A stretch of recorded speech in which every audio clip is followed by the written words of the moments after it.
نہ سماعتوں میں تپش گھلے، نہ نظر کو وقف عذاب کر۔ جو سنائی دے اسے چپ سکھا، جو دکھائی دے اسے خواب کر۔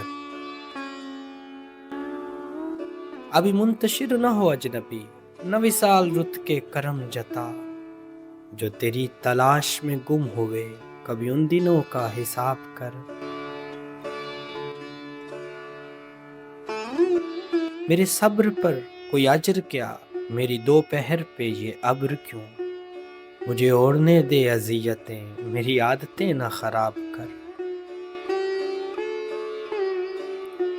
کہیں آبلوں کے بھنور بجیں، کہیں دھوپ روپ بدن سجیں۔ کبھی دل کو تھل کا مزاج دے، کبھی چشم تر کو چناب کر۔ یہ ہجوم شہر ستم گراں نہ سنے گا تیری صدا کبھی۔ میری حسرتوں کو سخن سنا، میری خواہشوں سے خطاب کر۔